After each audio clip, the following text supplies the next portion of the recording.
யாழ்ப்பாணத்துல இந்த கிழமையில மட்டும் 6 பேர் ஐஸ் போதைப் பொருளால கைது செய்யப்பட்டிருக்காங்க. படகு மூலம் பாதாள உலக குழுக்களை நாடு கடத்தி அல்லது இந்தியாவுக்கு அழைத்து சென்றவர் முக்கியமானவர் கைது செய்யப்பட்டிருக்கார். அவரிடமிருந்து ஈஸ்டர் குண்டு தாக்குதல் தொடர்பான மிக முக்கியமான விஷயங்கள் வெளியாகி இருக்கு. மலையகத்துல எத்தனையோ மக்களுக்கு வீடு இல்ல, காணி கொடுக்க முடியாத நிலையில அரசியல்வாதிகள் ஏக்கர் கணக்கான காணிகளை கையகப்படுத்தியிருக்காங்க. கைது செய்யப்பட்ட பெக்கோ சமன் இவருடைய கையடக்க தொலைபேசியில சார் மஹிந்த, சார் நாமல் என்ற மெசேஜ்கள் இருக்காம். இந்த 10 மாசத்துல மட்டும் 1,87,000 போதைப்பொருள் தொடர்பான வழக்குகள் பதிவு செய்யப்பட்டிருக்கு.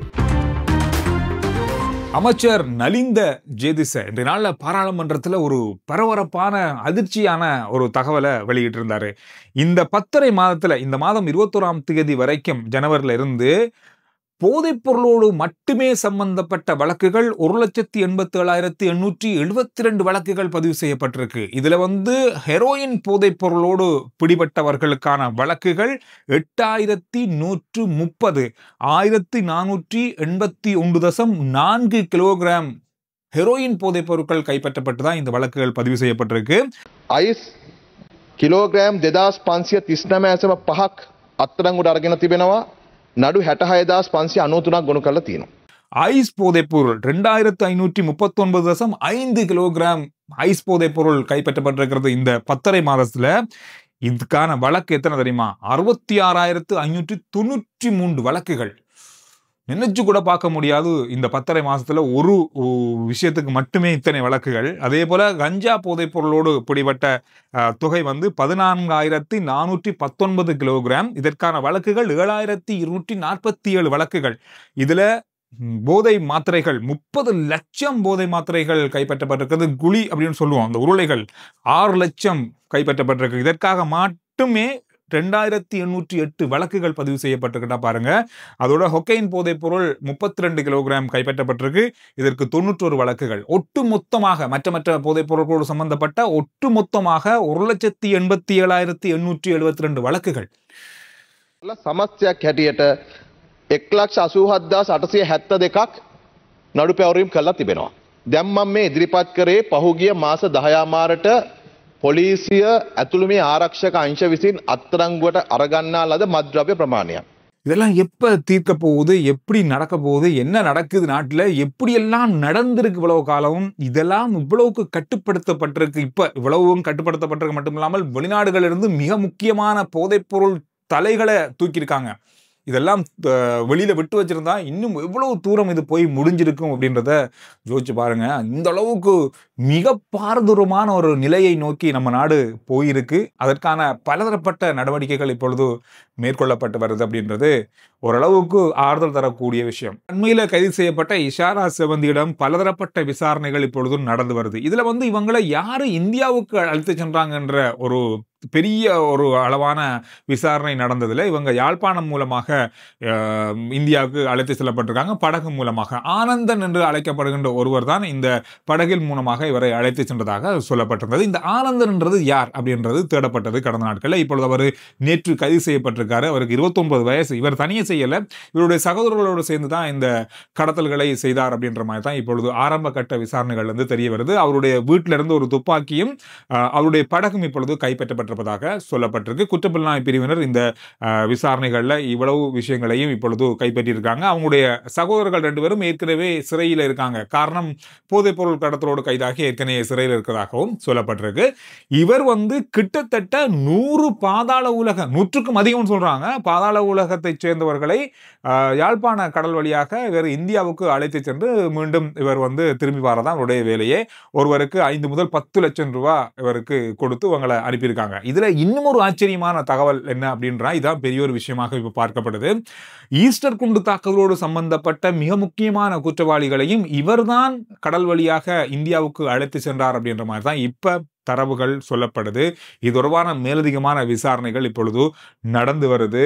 இதுல மிகப்பெரிய அளவான தகவல்கள் வெளிவரலாம் அப்படின்ற மாதிரி இப்ப சொல்லப்படுது.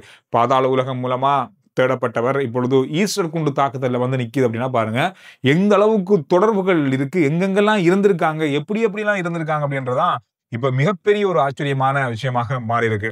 இதோட கடந்த 6 நாட்கள்ல யாழ்ப்பாணத்துல மட்டும் ஐஸ் போதைப் பொருளோடு 6 பேர் கைது செய்யப்பட்டிருக்காங்க. நேற்றைய நாள்லையும் ஒரு கைது நடவடிக்கை இடம்பெற்றிருக்கு. இன்றும் இடம்பெற்றிருக்கிறது. இன்றைய நாள்ல 2 பேர் கைது செய்யப்பட்டிருக்காங்க. ஒருவருக்கு வயசு 25, ஒருவர் வயசு 23. இவர்கள் 20 கிராம் போதைப் பொருள், ஐஸ் போதைப் பொருளோடு இவங்க கைது செய்யப்பட்டிருக்காங்க. இவங்க 2 பேரையும் கைது செய்யப்படும் போது போதைப் பொருள் தடுப்பு பிரிவுக்கு இவங்க லஞ்சம் கொடுக்க முயற்சி பண்ணியிருக்காங்க. இந்த கைது நடவடிக்கை இடம்பெறும் போது இவங்களை கைது செஞ்சு தேடுதல் நடத்தியதுல அதிக ஆபத்தை ஏற்படுத்தக்கூடிய ஒரு வாள் கைப்பற்றப்பட்டிருப்பதாக சொல்லப்பட்டிருக்கு. அண்மையில ஒரு கிழமைக்குள்ளே 6 பேர் யாழ்ப்பாணத்துல கைது செய்யப்பட்டிருக்காங்கன்றது கவலைக்குரிய விஷயமாகவே மாறி இருக்கு. மலையகத்துல ஒரு குடும்பத்துக்கு ஒருத்தருக்கு ஒரு பேர்ச் காணி வழங்குறது அப்படின்றது அல்லது ஒரு பேர்ச் காணி சொந்தமாக்கப்படுது அப்படின்றது அவ்வளவு இலகுவான காரியம் இல்ல. 200 வருட போராட்டம் அது.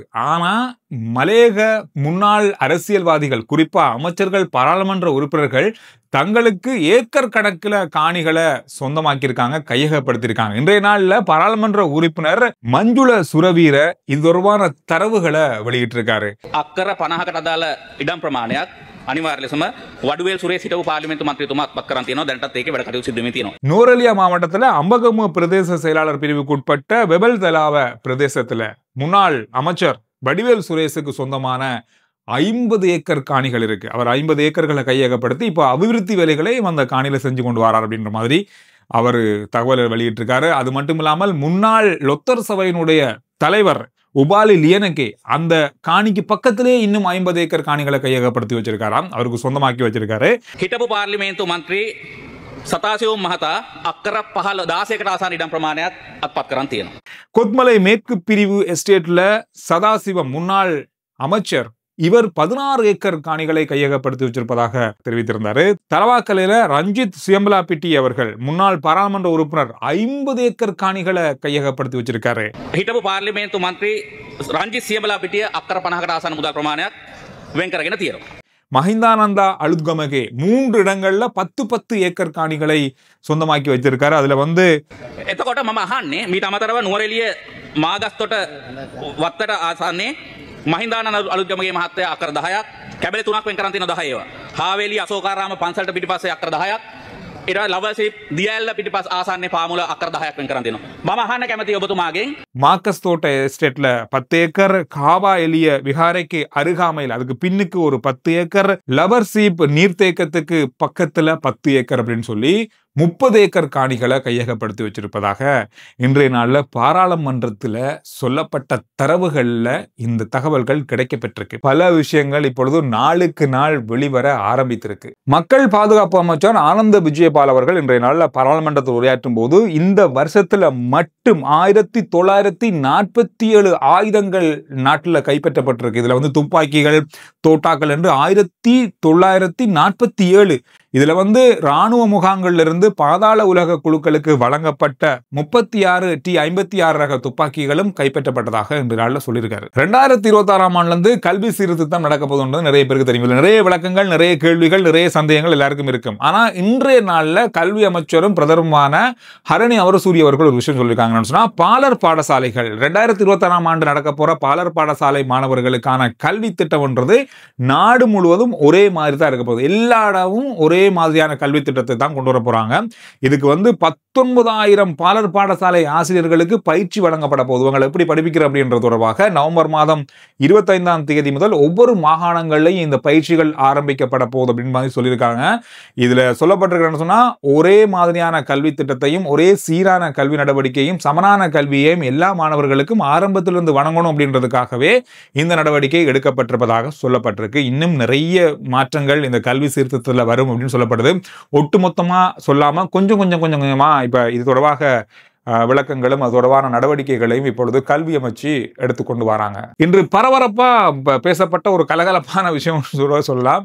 பாராளுமன்ற உறுப்பினர், பதுளை மாவட்ட பாராளுமன்ற உறுப்பினர் சாமர சம்பத் அவர்கள் பாராளுமன்றத்தில் பேசினார். தங்களுக்கு பாதுகாப்பு இல்லாம இருக்கு, நாட்டில் என்ன நடக்குன்னு தெரியாம இருக்கு, பலதரப்பட்ட விஷயங்கள் பற்றி பேசியிருந்தாரு.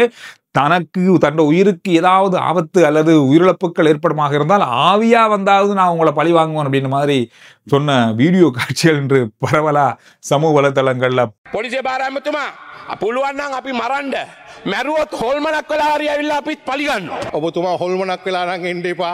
සැබෑ ජීවිතේ දැක්කවත් බය හිතන මූණක් තියෙන්නේ.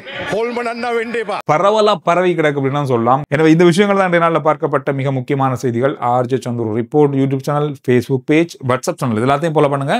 அடுத்த வீடியோல நான் உங்களை சந்திக்கிறேன்.